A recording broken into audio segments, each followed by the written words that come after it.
I just want to give a small guidance of how to prepare chemistry for your entrance exams. So, if you go for chemistry, particularly chemistry is having three areas of three parts of the chemistry areas are there. One is organic chemistry, another one is inorganic chemistry and physical chemistry. So, but out of the experience I can say that generally whatever the entrance exam you are preparing, whether it is IIT JEE or NEET entrance exam or EAPCET 2014 or any other state entrance exams, generally if you are thorough with organic part and inorganic part, definitely out of 100% you can score around 75% of the marks in chemistry you can score easily. But then physical chemistry is always a deciding factor. So, if you are very well planned in physical chemistry and if you are able to thoroughly master the concepts properly, and if you are able to, with that concepts, if you are able to do the numericals confidently, then definitely your score will be 100% and you will be coming out in flying colors. So, my dear students, I am here to teach you the physical chemistry part, that is chemical kinetics. I wish you all the best for the coming entrance examination for the coming academic year. So, therefore, now we are going to start a chapter, that is chemical kinetics. If you go for chemical kinetics, a very interesting chapter, chemical kinetics. Let us put the meaning of chemical kinetics in a simple sense. The branch of chemistry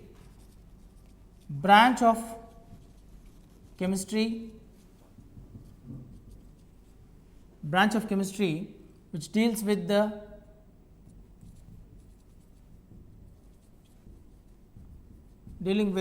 reaction rates is simply, I can say that it is chemical kinetics. Branch of chemistry dealing with reaction rates is simply nothing but chemical kinetics. But if you go for reaction rates, these reaction rates of a given reaction, reaction rates of reaction depends on, you can come to the conclusion of a given reaction rate by taking the mechanism of the reaction,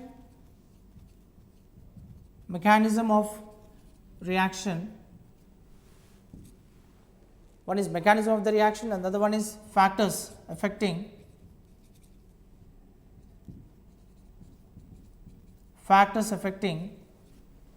reaction rate. These are the two important components which decides the rate of reaction. So, when you are going for rate of reaction, here suppose if you are taking a stoichiometric equation, because rate of reaction is what do you exactly mean by rate of reaction. So, rate of reaction, if you take rate of reaction, if you are taking, let it be capital R, this rate of reaction is nothing but, that is decrease in the concentration of reactants, by, that is time, is equal to increase in the concentration of products divided by time. So, here what we are able to understand here is, that means if you are taking a particular reaction, if you are taking a particular chemical reaction, say reactants gives rise to products, if you want to express in terms of rate of reaction, we can simply say rate of a reaction, that is, suppose if I am taking, if the rate of reaction, if I am taking small r instead of capital R, then rate of reaction is equal to minus of change in concentration of reactants divided by change in time is equal to plus of change in concentration of products divided by change in time. So, here at microscopic level, if the rate of reaction is instantaneous rate. So, here when we are speaking about the rate of reaction, instantaneous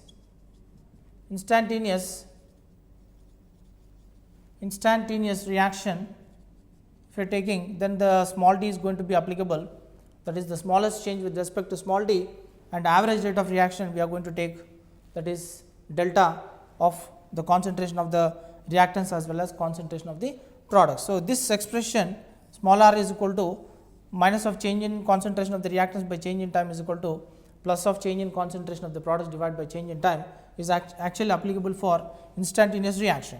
So, the same rate of reaction you can also write it in the form of small r is equal to, that is minus of delta of concentration of reactant R divided by delta T is equal to plus of change in concentration of products divided by change in time. This is applicable, this expression is applicable for average rate of reaction, average rate of reaction.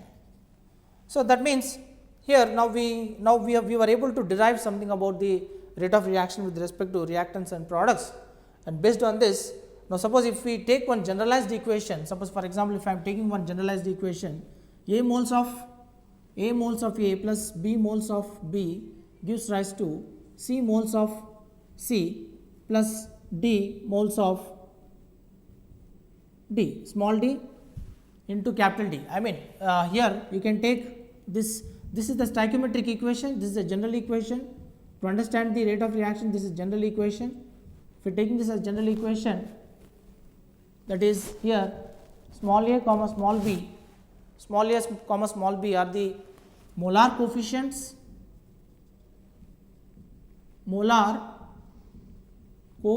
of reactants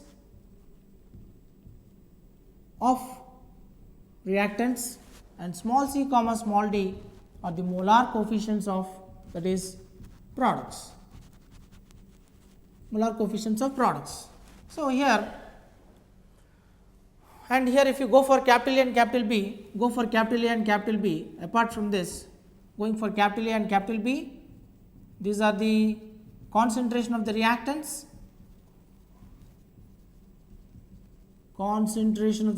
and capital C comma capital D are the concentration of products.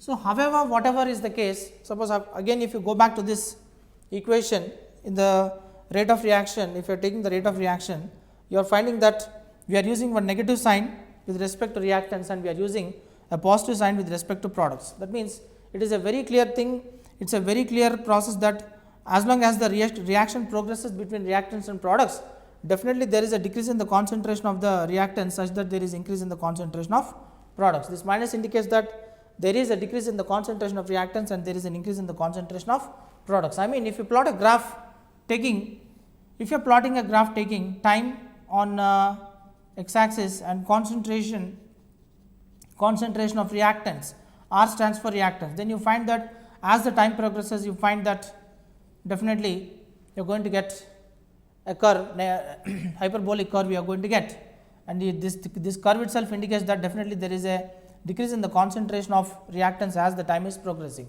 Then if that is the case, if you plot the graph for products, then again take one more graph taking the concentration of, that is, products P, taking the concentration of products P, you find that here take time in the x axis and concentration of products in the y axis, then you find that as the time progresses, you find that there is a increase in the concentration of products. That means, from the graphs also it is very clear that as the reaction progresses from reactants to products, there is a decrease in the concentration of reactants and there is increase in the concentration of products. So, if that is the case, now let us take some illustrative examples. Let us take some illustrative examples and find out how we can apply this general equation such that in the reactants the concentration is decreasing and in the products the concentration is increasing. So, let us go back to the main general equation and let us try to understand how we can convert the general equation into this rate of reaction format.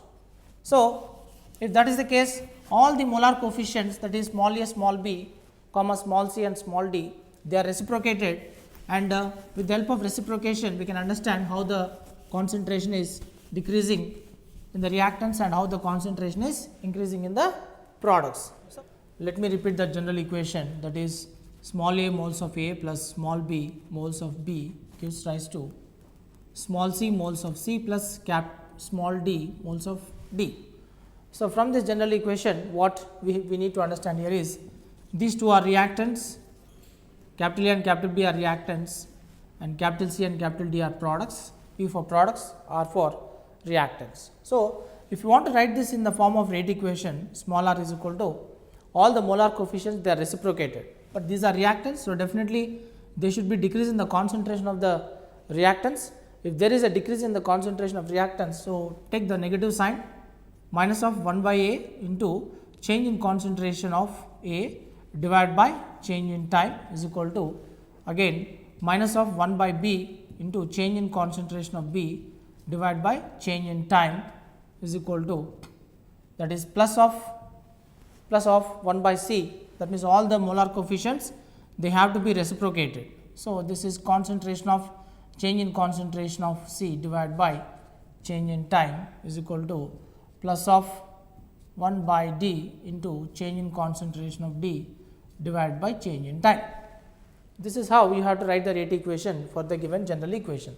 Let us take some examples, illustrative examples. Let us take some illustrative examples. Take example 1. Suppose if I am taking N2 gas, one of the standard example, N2 gas plus H2 gas, reversible reaction, formation of ammonia through Haber's process. It is an exothermic reaction. So, 1 mole of nitrogen reacts with 3 moles of hydrogen, pure and dry nitrogen and hydrogen in their pure form. They are reacting in 1:3 ratio to give 2 moles of ammonia. So, here you are finding that 1 mole of nitrogen and 3 moles of hydrogen in the form of reactants, they are chemically reacting with each other to establish equilibrium to produce 2 moles of ammonia. So, convert this given equation, convert this chemically established equilibrium reaction into the rate equation format or rate of reaction format. So, rate of reaction small r is equal to, that is minus of change in concentration of N2 divided by change in time. Again 3 means reciprocated to minus of 1 by 3 into change in concentration of, that is hydrogen divided by change in time. So, the reactants rate expression is completed. Now, we have to go to the product side. If you are going to the product side, plus of 1 by 2 into change in concentration of ammonia divided by change in time. So, in this way you can write any kind of reaction illustratively, you can convert into rate equation. And here suppose for example, if you are taking second example, if you can take, that is N2 gas, if you can take half mole of nitrogen gas plus half mole of O2 gas, reversible reaction, you are going to take 1 mole of nitric oxide.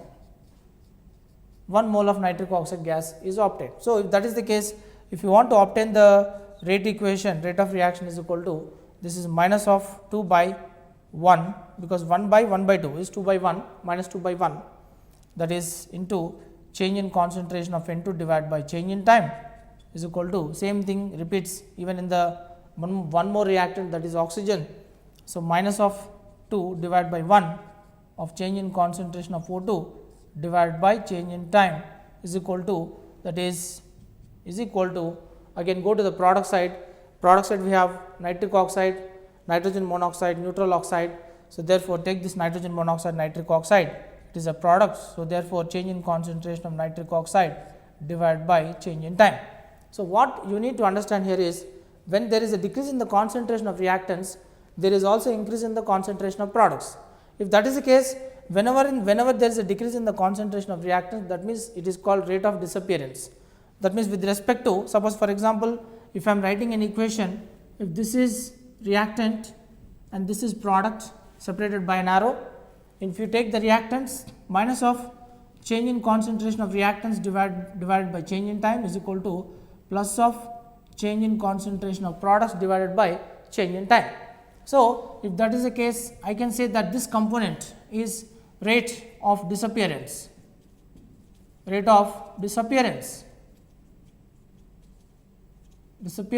this is rate of appearance.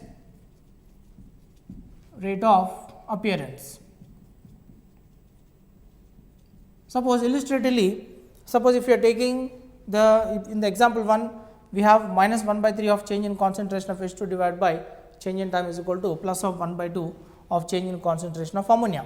So, suppose if I am taking from the example 1, if this is going to become the rate of change of hydrogen R of H2 and this is going to become the rate of change of ammonia, then this I can equate it ignoring the signs, negative and positive signs ignoring. If you take directly rate of disappearance of hydrogen, that is 1 by 3 into rate of disappearance of hydrogen is equal to, that is 1 by 2 into rate of appearance of ammonia. So, suppose if he is asking what is the rate of disappearance with respect to appearance of ammonia, means you can take rate of disappearance of hydrogen is equal to 3/2 of rate of appearance of ammonia. Rate of appearance of ammonia. So, rate of disappearance of hydrogen is equal to 3/2 times the rate of appearance of ammonia. So, in this way we can correlate between the rate of disappearance as well as rate of appearance for the given reactions and given examples. So, you can take as many number of examples as possible. So, after this discussion, now it is a responsibility to know exactly how you can mathematically write the units for rate of reaction. Suppose if you are taking a reaction, for example, if you are taking a rate of reaction, simply rate of reaction, if you ignore the signs of the reactants as well as products concentration with respect to time, then the rate of reaction is simply represented by dC by dt. Concentration is always expressed, the concentration term is always expressed in terms of moles per liter, and the time can be expressed in minutes, seconds or hours. It all depends on what kind of unit we are trying to adopt when you are trying to solve the numerical problem. So, if rate of reaction is equal to simply dC by dt with respect to both reactants as well as products, then if you want to write the units for rate of reaction, this concentration is expressed in moles per liter into time is, you can take second as a reference. So, moles per liter into 1/second if you are going to take, then here the units are going to be moles per liter inverse of second inverse are the units for rate of reaction. So, for any rate of reaction with respect to reactants and products, these are the standard units where we can apply, that is moles per liter per second. Now, we will go for the next part of the discussion, that is factors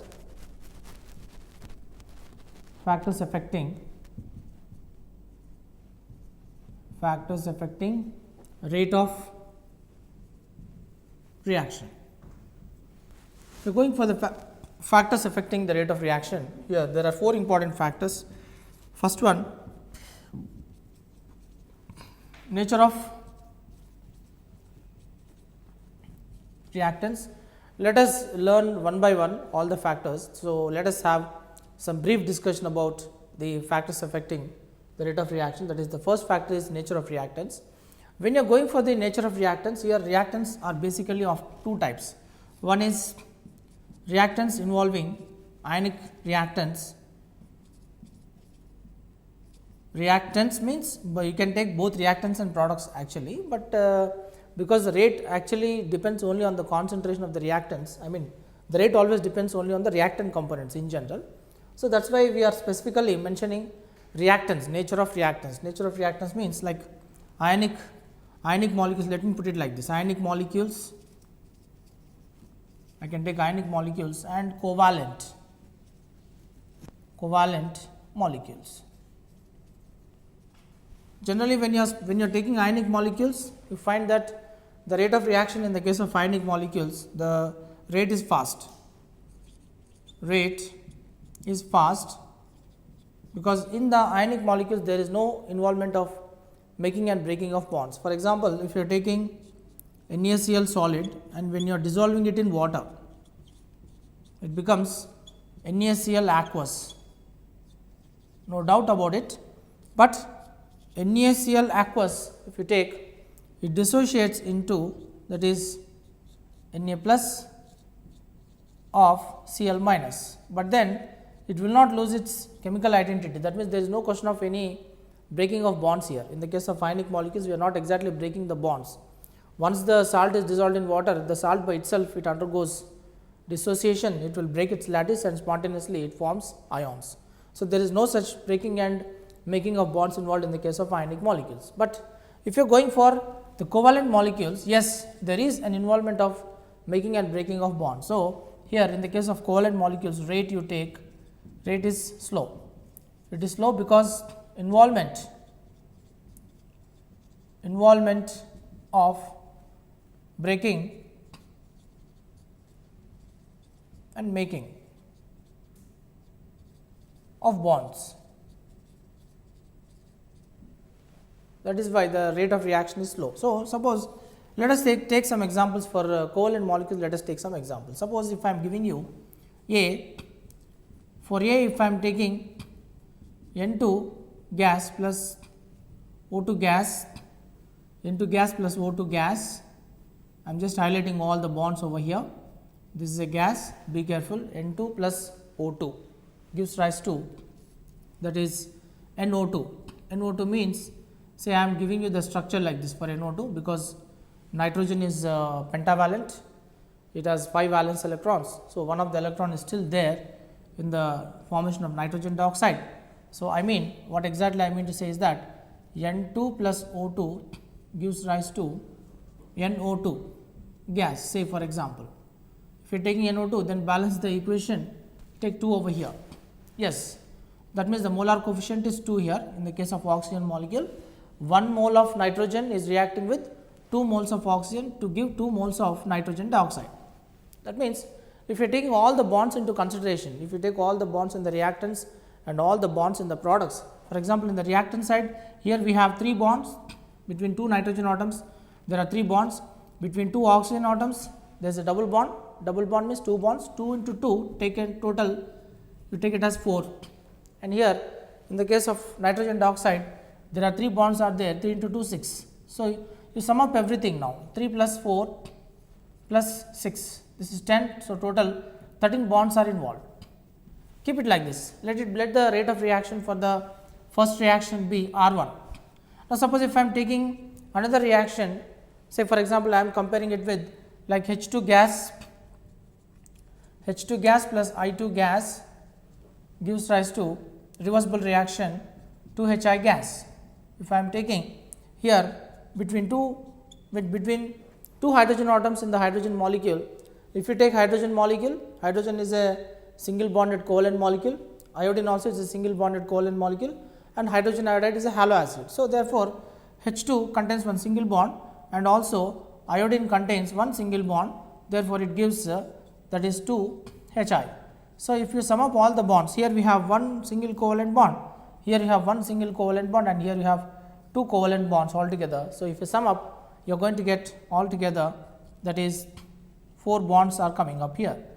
So, if you compare this as rate, that is R2, it is a very clear indication that in the first case of the example, more number of bonds, more number of chemical bonds are involved. That is why definitely we can say that when you are comparing the rate of reaction for the first equation with that of second equation, you are finding that this is R2. So, you find that therefore, R1, because R1 involves more number of bonds formation, more involvement of making and breaking of bonds, that is why R1 must be less than that of R2. Lesser is the number of bonds involved, more is the rate of reaction, more the number of bonds are involved, lesser is the rate of reaction. So, that is the exact meaning of the nature of reactants with respect to rate of reaction. So, this is the first factor which we have studied in terms of factors affecting the rate of reaction. Now, we will go for the second factor. So, let us go to second factor.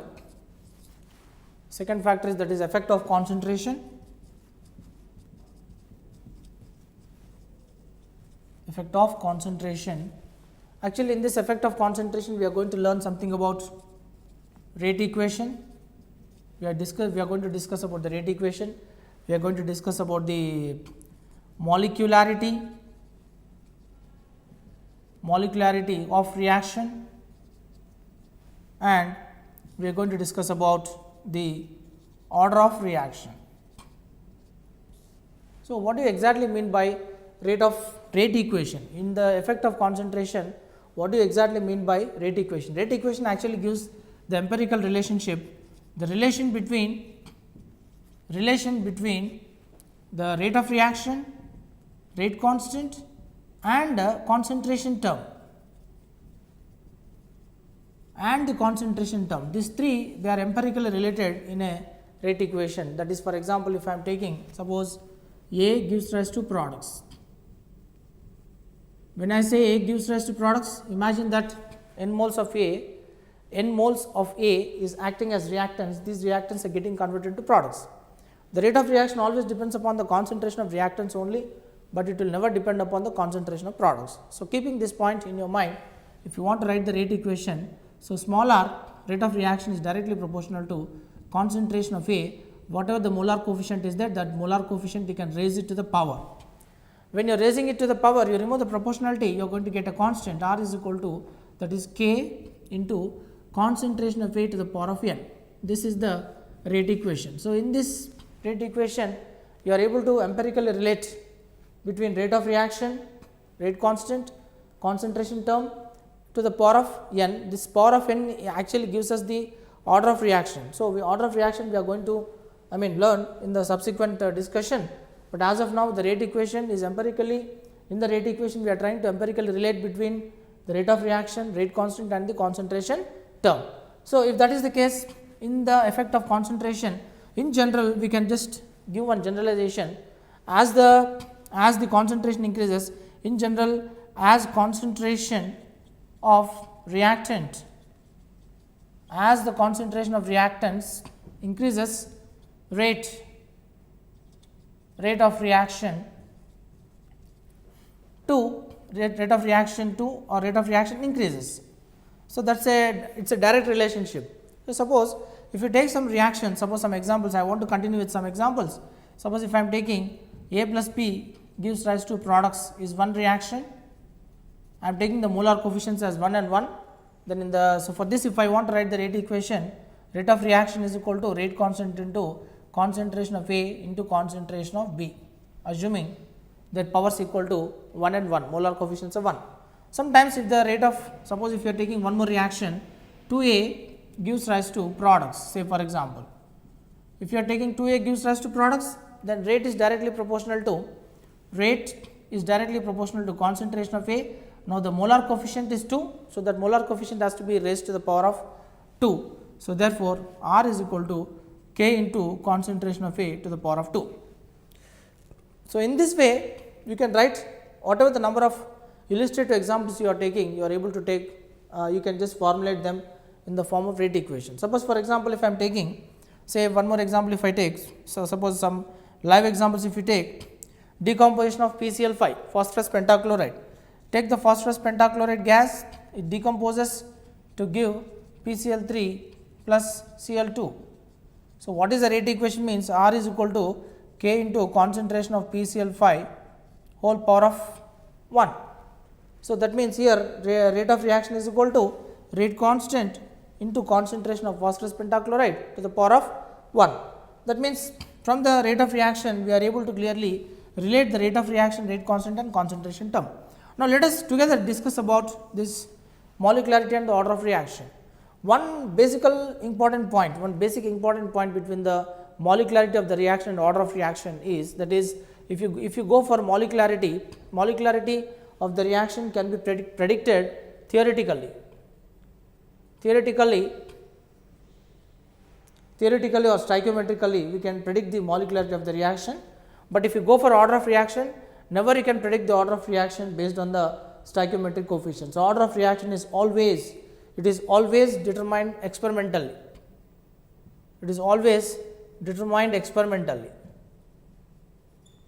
So, suppose if molecularity is equal to order of reaction, then that reaction we can call it as true order reaction.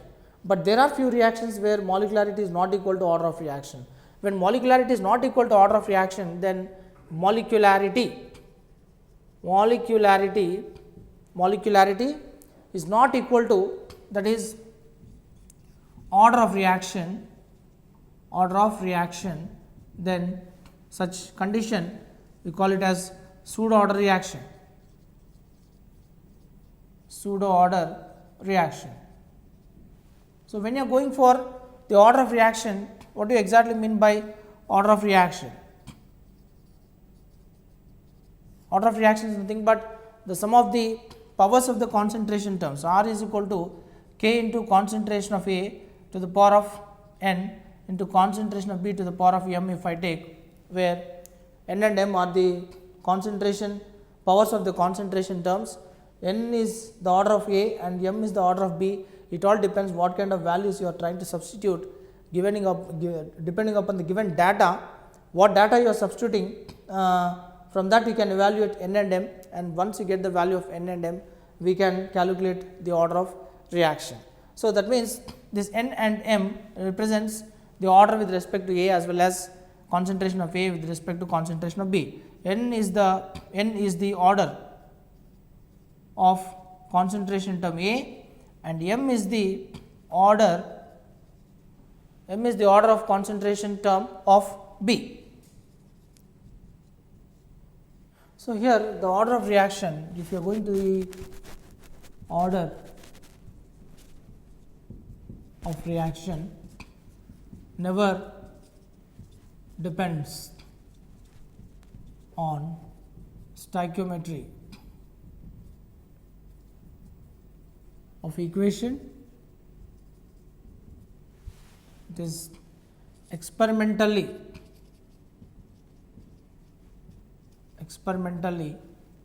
proved, and if you go for order of reaction is basically depends on the experimental conditions. For example, some couple of examples if we discuss, we will come to know. I will just put it like this. Some generalizations, if you make exceptions, I will put it like this. Exceptions, if you take, number 1, all photochemical reactions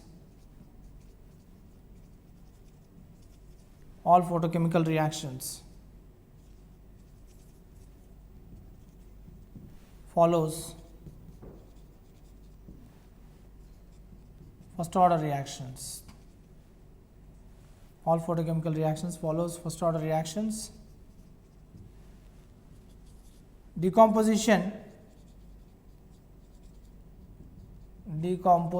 of ammonia on surface of gold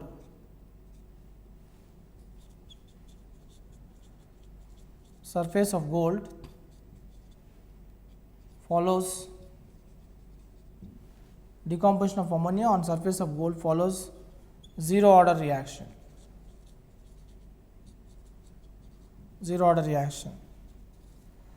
Inversion of cane sugar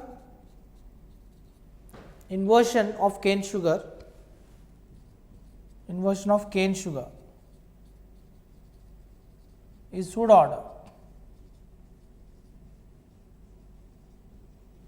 pseudo order reaction.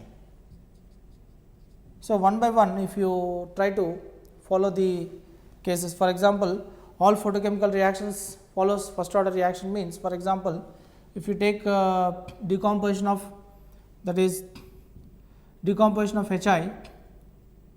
HI gas in the presence of sunlight, it follows, that is H2 gas plus I2 gas, because H mu is sunlight, H is the Planck's constant, nu is the frequency of radiation, product of Planck's constant and frequency of radiation is sunlight.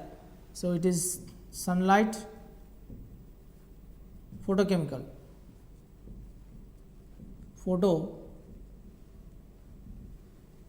reaction. So, therefore, when you write the rate for this reaction, rate of reaction is directly proportional to concentration of HI to the power of 1. So, R is equal to K into concentration of HI to the power of 1. It is a first order reaction. Similarly, if you are going for decomposition of ammonia on the surface of gold, ammonia gas, obviously when you are dissociating or decomposing ammonia upon decomposition in the presence of gold as a catalyst on the surface of gold, of course, it is going to give N2 gas plus 3H2 gas. So, therefore, here rate is directly proportional to concentration of ammonia. Stoichiometrically here 2 moles are there, but because already we have generalized that decomposition of ammonia on the surface of gold follows zero order reaction. So, to the power of 0. So, R is equal to K into concentration of ammonia to the power of 0. So, R is equal to K. R is equal to K into 1 means the rate of reaction is not depending upon the concentration of the reactant. So, this is zero order reaction. Now, if you go for inversion of cane sugar, for example, third case I am just showing it up here. Cane sugar, you know that it is C12H22O11 is cane sugar. You add water in excess. When you are adding water in excess, by adding small amount of acid, acidified reaction, reversible reaction, small amount of acid, if you take, this is 2 monosaccharides, it is going to give C6H12O6 plus again C6H12 O6. So, therefore, C6H12O6 plus C6H12O6, this is glucose and this is fructose. 2 monosaccharides you are going to get. But interestingly here, because we are taking water in excess, when you want to write the rate equation for the hydrolysis of cane sugar, that is reversal of cane sugar is nothing but inversion of cane sugar, means a disaccharide is giving 2 monosaccharides, that is glucose plus fructose. So, here when you write the rate equation, R is equal to K into concentration of, that is C12H22O11 to the power of 1 into concentration of, that is water to the power of 0. We are taking the concentration of 0 because the water is already in excess here. It is already in excess. So, if it is in excess, that means you are not taking concentration of water into consideration. So, if that is the case, if you want to write the rate equation for the cane sugar, that is for this case, if you want to write the rate of reaction, so you can take this as rate is equal to K into concentration of sucrose only C12H22O11 H22O11 to the power of 1. That means molecularity is 2 and order is 1. Number of molecules participating in the reaction are 2 definitely, because sucrose is participating and water is also participating. Sucrose is 1 molecule and water is 1 molecule. 2 molecules are participating in the reaction, but when it comes to order, we are not taking water concentration into account. So, that is why we are taking concentration of water to the power of 0, concentration of water to the power of 0, concentration of cane sugar to the power of 1. So, therefore, the order of reaction is going to become 1, but not 2. So, therefore, we can say that inversion of cane sugar is definitely a pseudo order reaction. It is pseudo order reaction because molecularity is 2 and order is 1. So, therefore, we can say that inversion of cane sugar comes under the pseudo order reaction. Now, when you go for order of reaction, when you are going for order of reaction, one more important point what we need to understand is, look at these 2 examples what I am giving you. Normally, when you are taking decomposition, that is decomposition of N2O5. N2O5 upon decomposition, it gives NO2 plus O2. Suppose if I take 2 over here, then if I take 4, the reaction is already balanced here. That means 2 moles of nitrogen pentoxide gas is giving nitrogen dioxide gas plus oxygen gas. But this is the overall reaction wherein which we are trying to say that 2 moles of nitrogen pentoxide is giving 4 moles of nitrogen dioxide and 1 mole of oxygen gas. But if you go for order of reaction, the order of any reaction actually depends upon the mechanism. So, if you are going for mechanism of this reaction, if you take that is taking N2O5, this N2O5 first it decomposes to give NO2 plus NO3, then again this NO3, if N2O5 is decomposing to NO2 and NO3, this is a slow step. This slow step we call it as RDS we call it as rate determining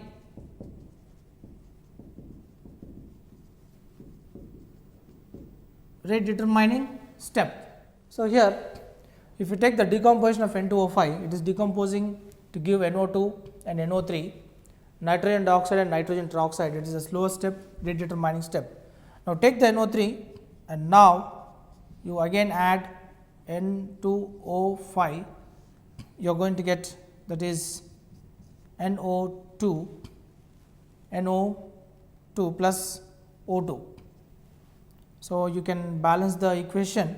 I think if you are balancing the equation, suppose if you are taking here total 5 oxygen, 5 plus 3, 8 oxygens are there. So, suppose if I take 2 over here and if I take 4, 8 plus 2, 10, the reaction is, of course, this is going to become the fast reaction. If you go to the mechanism, the first step is slow step, as already I told you, and second step, if you carefully observe, the nitrogen peroxide which is obtained is again in turn treated with nitrogen pentoxide. This nitrogen pentoxide reacts with nitrogen peroxide, it is a fast step and it is giving 3 moles of nitrogen dioxide and 1 mole of oxygen gas. So, suppose for example, if I am adding both these equations, this is equation 1 and this is equation 2. If I take both these reactions, if I am adding, what you are finding is like NO3 and NO3 in the reactants and products, it gets cancelled. We have N2O5 and N2O5 both are on the reactant side. So, 2N2O5 gives rise to, this is 4NO2, 3NO2 plus O2, 3NO2 plus O2 is 4NO2, 4 moles of nitrogen dioxide and 1 mole of oxygen gas. So, in the final equation it is very clear that in the final equation again we are getting 2 moles of nitrogen pentoxide, but if you take the slowest step, here we have only 1 mole of nitrogen pentoxide. Slowest step is always the step which is called rate determining step. Rate determining step is the only step which is going to decide the order of reaction. So, therefore, I am going to take the rate determining step, that is slowest step, and I am going to predict the order of reaction for this decomposition of N2O5. Virtually, if you take the overall reaction, in the overall reaction you are finding that there are 2 moles of nitrogen pentoxide which is giving 4 moles of nitrogen dioxide and 1 mole of oxygen gas. But as already I told you, order of reaction never depends upon the stoichiometry of the equation, it always depends upon the mechanism of the reaction. Order of reaction always depends on the mechanism of the reaction. So, in the mechanism, the slowest step is a very important step. So, therefore, the slowest step if we take, rate of a reaction is directly proportional to concentration of N2O5 to the power of, because there is only 1 molar coefficient, to the power of 1 if you take. So, if you remove the proportionality, you are going to get, that is R is equal to K into concentration of N2O5 to the power of 1. That means, definitely decomposition of nitrogen pentoxide is a first order reaction, but not a second order reaction, because in the mechanism we came to know that the slow step, in the slow step only 1 mole of nitrogen pentoxide is actually getting decomposed to give nitrogen dioxide and nitrogen trioxide. So, therefore, it follows the first order reaction. Decomposition of N2O5 to give 4 moles of NO2 and 1 mole of oxygen will definitely follow. It follows first order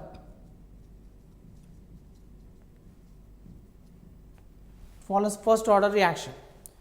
Now, likewise, how we have studied the case 1 in the case of decomposition of nitrogen pentoxide, let us come back to the second case. Suppose, for example, you are just illustratively taking, just simply you take 2 reactants A and B. Actually, you are supposed to get the final equation as 2 moles of A gives rise to B, 2 moles of A reacts with B to give 1 mole of D. I mean, 2 moles of A and 1 mole of B are the reactants, it is giving 1 mole of D. But order of reaction never depends upon the overall reaction, it always depends upon the slowest step and one fast step. So, if we go to the slowest step, actually reactants A and B, initially 1 mole of reactant A reacts with 1 mole of reactant B to form E, which is a slow step. This is a slow step. Then once E is formed, E is acting as an intermediate. E product which is formed in the first step is acting as an intermediate. This intermediate again reacts with 1 more mole of A, because in the final equation there are 2 moles of A. 1 more mole of A reacts with the intermediate E to give a product D. So, when you are adding up both the equations, so one is slow reaction, one is fast reaction, this is equation 1 and this is equation 2. So, if you take only the slowest step in this reaction, then it is very clear that now if you want to write the order of reaction for the second case, in the second case if you want to write the order, it depends only on the slowest step. Rate of reaction is directly proportional to concentration of A into concentration of B. So, rate of reaction is equal to K into, K is the rate constant, concentration of A to the power of 1 into concentration of B to the power of 1, because if nothing is there, you can take the molar coefficient as 1 here and you can take the molar coefficient as 1 over here. So, therefore, the overall order of reaction, rate of reaction is equal to rate constant into concentration of A to the power of 1 into concentration of B to the power of 1. So, therefore, overall order, it is second order reaction, but if you take the final step after adding 2 equations, we are finding that it is actually following third order, but third order is wrong, it is only second order, because the order depends only on the slow step of the reactant molecules, but not the overall order of the reaction. However, the molecularity of the reaction is 3, but the order of reaction is 2, because molecularity is nothing but the number of molecules participating in the rate determining step. The number of molecules participating in a rate equation is nothing but the molecularity of the reaction, whereas order of reaction is nothing but the sum of the powers of the concentration terms which are involved in the rate determining step, that is lowest step is called order of reaction. Molecularity is simply nothing but the number of molecules involved in a given rate of reaction can be taken as molecularity. So, molecularity is 3 and order of reaction is 2. So, therefore, molecularity and order are differing in the case 2 also. Now, if you go for the third case, this is very interesting. Actually, if you treat this as the first equation, treat this as the first equation and treat this as second equation, first of all you try to add both the equations. When you are adding, what in the first equation, what is information we are getting in the first equation? 1 mole of chloroform, CHCl3 is chloroform, it is reacting with half mole of chlorine to give 1 mole of carbon tetrachloride and half mole of hydrogen gas. So, again take that half mole of hydrogen gas which is obtained in the first equation, again let it interact with another half mole of chlorine to give 1 mole of hydrogen chloride. So, if you add both the equations, half mole of H2 and half mole of H2, it gets cancelled. Of course, this is slow reaction and this is fast. So, therefore, here CHCl3 plus half mole of chlorine plus half mole of chlorine is 1 mole of chlorine. So, therefore, I am going to take Cl2 gives rise to, that is CCl4 plus HCl. Check out whether the reaction is actually balanced or not. Yes, in the final step the reaction is already balanced because there are 4 chlorines plus 1 chlorine, 5 chlorines. In the reactant side we have 3 chlorines and 2 chlorines. So, therefore, if this is the slowest step, if you want to write the rate equation, rate is directly proportional to concentration of the chloroform, okay, to the power of 1 into concentration of chlorine, because half mole is there here, this is 1 mole, half mole, that half mole you raise it to the power. So, what is the order of reaction for this particular reaction? What is the order of reaction means? If you remove the proportionality, you are going to get rate is equal to rate constant into concentration of chloroform to the power of 1 into concentration of chlorine to the power of half. So, 1 half, that is 1 plus half means, okay, this is 1.5. 1.5 means order can be even fractional also, it is 3/2. You are getting a fractional order of the reaction, because order can be fraction, order can be 0, order can even be negative, order can be first order, second order, third order, but maximum third order is the maximum order where we can learn in terms of order of reaction. So, these are one of the best examples where we can learn in understanding how the order of reaction changes along with the molecularity of the reaction. In majority of the reactions you find that molecularity is equal to order of reaction, but there are few cases where the order of reaction is never equal to molecularity of reaction. So, all the exceptions whatever we are going to get in the entrance exams, definitely all that examples I gave you, some important examples I gave you. With these examples definitely you can understand how to solve the questions, particularly based on the order and molecularity of the reactions. Now, let us go to calculation of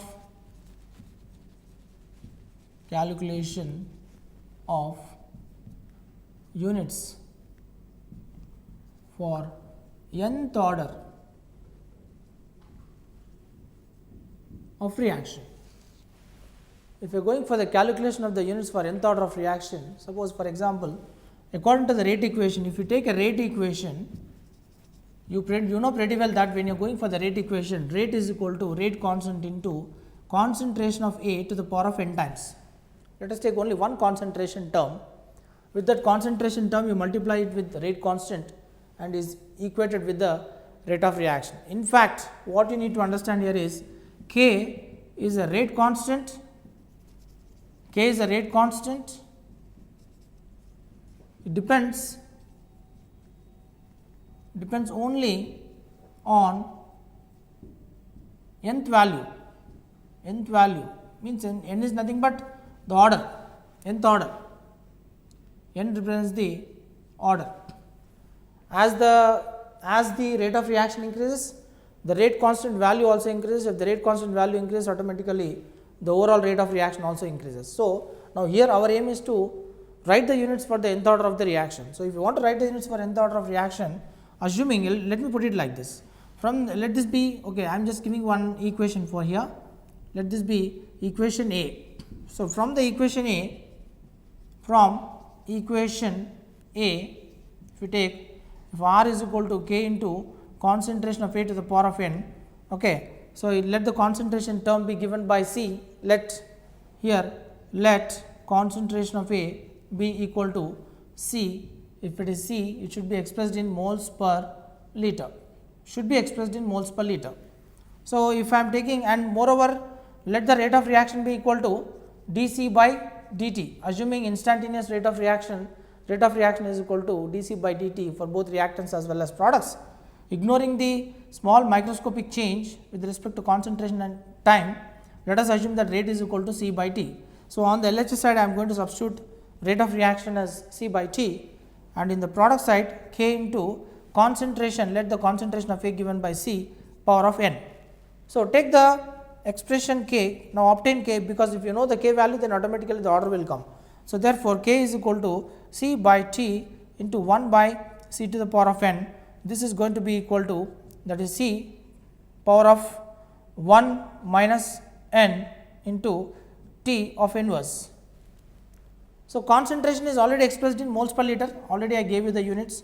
So, just substitute that in the concentration, let me take it as moles per liter whole inverse of 1 minus whole power of 1 minus n into time, means I am taking second inverse for our convenience. You can take second inverse, you can take minutes inverse, hours inverse, whatever the units you want to adopt, you adopt it, but depending on the numerical problem, you can adopt the time unit, but as of now let us take second inverse.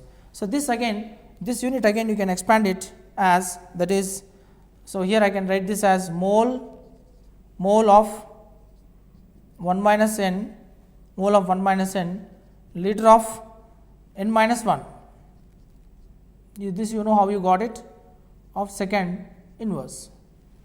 So, therefore, now if you want to calculate the units for any order, that is nth order means any order, first order, second order, 0 order, third order, whatever, this n will give you the order of reaction. So, therefore, K is equal to mole of 1 minus n, yes, mole of 1 minus n, liter of n minus 1, of second inverse. Now, where n represents, where here continuation, where n represents nth order of reaction, where n is equal to 0, 1, 2, 3. Suppose if you are taking, for example, let us calculate if n is equal to 0, means it is 0th order, 0 order reaction. Let us write the units. So, for n is equal to 0 means take this unit, that is K is equal to, rate constant is equal to mole of 1 minus n, liter of n minus 1 of second inverse. So, take this K is equal to mole of, because it is 0 order. So, 1 minus 0 is 1 only, okay. 1 minus 0 is 1, then again go for liter, that is again 1 minus 1 again 0, okay.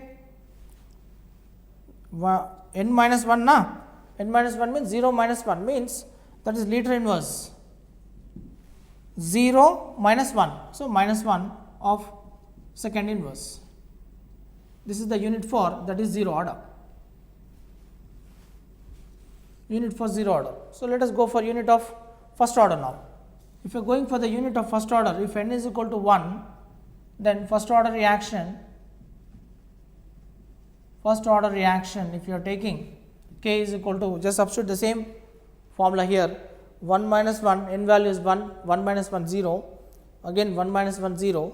So, that means finally only second is remaining. So, I am just substituting here, that is mole of 1 minus 1, liter of again 1 minus 1 and second inverse. So, obviously, unit is going to become second inverse. This is for first order reaction. So, like this you can calculate the order for second, and you can also calculate the order for the third order reaction also. Just substitute the n value. If n is 0, it is 0 order. If n is 1, it is first order, n is 2, it is second order. So, you can calculate any order based on this generalized equation. So, this nth order equation you have to keep it in your mind to calculate the order. Sometimes when you are doing the problems also in the numericals in chemical kinetics, just by looking at the unit what K value he has given, With the help of that unit, you can predict what is the order of reaction, and straight away we can solve the entire problem. So, units are very, very important when you are trying to handle particularly order of reactions. So, if you go for zero order reactions,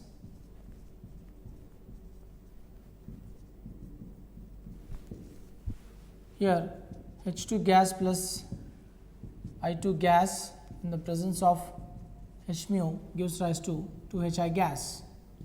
It is a photochemical reaction. Photochemical reactions.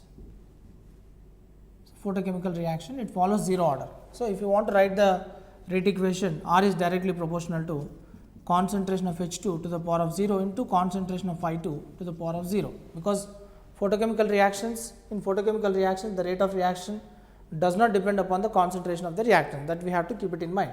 All photochemical reactions, they follow zero order reactions. So, therefore, in this particular case, if H mu is the sunlight, it is a photochemical reaction, it is not depending upon the concentration of the reactants. So, therefore, if you remove the proportionality, R is equal to K into, that is concentration of H2 to the power of 0, concentration of I2 to the power of 0. So, K into 1, that means the rate of reaction is not at all depending upon the concentration of reactants.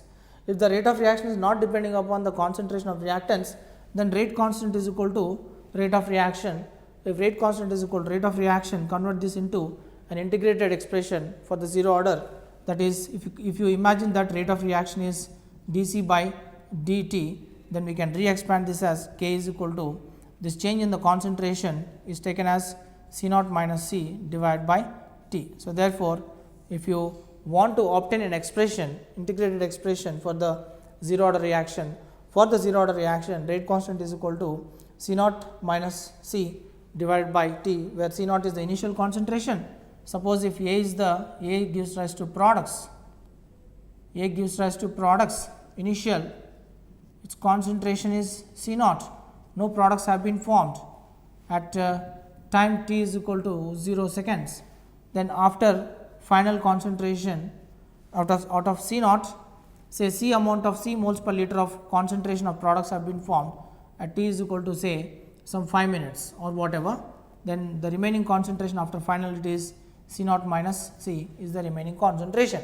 So, if that is the case, the remaining concentration after final conversion of the products, the amount of reactants remaining is nothing but C0 minus C. So, therefore, K is equal to C0 minus C is the integrated expression for zero order. Then calculation of 𝗃 for zero order. If you are calculating 𝗃 for zero order, then you can take, that is K is equal to, if T is equal to 𝗃, then C is equal to C0 by 2, then you can take K is equal to C0 by 2K after substituting from the given equation. From the given equation, if you are substituting, rate constant is equal to C0 by 2K. So, that means this is the formula we are using, this is 𝗃, sorry, this is 𝗃 is equal to, that is C0 by 2K, where 𝗃 is the half life for the zero order reaction, half life for zero order reaction. 𝗃 is the half life for zero order reaction. And if you want to plot the graph also, suppose if at all if you want to plot the graph for that is concentration and time, the rate constant, rate of reaction and the concentration for zero order, that is if you are plotting the graph, that is rate with respect to concentration. So, rate expressed in moles per liters per second, and this is concentration. Rate is independent of the concentration in the zero order reaction. So, therefore, you get a straight line which is parallel to x axis. That means, it is a clear indication that in zero order the rate of reaction never depends upon the concentration of the reactant. This is one graph where we can plot, and if you take this expression, that is if K is equal to C0 by C by T, so Kt is equal to C0 minus C, then you can take here, this is Kt is equal to minus C plus of C0 you can take, or else you can just take the same expression as bring the concentration term to the RHS side, that is C0 is equal to Kt plus C. If you take, then you convert this into equation of straight line y is equal to mx plus c, where this c is the concentration term. So, this is y coordinate, this is x coordinate, and this is the slope, and intercept is there. So, if you want to plot the graph, on y axis you can take C naught concentration, on x axis you can take time, intercept is there. So, you get a straight line wherein which slope is equal to k and intercept is equal to, that is concentration term after the formation of product. C is the intercept. This is one more graph where we can plot for the zero order reaction.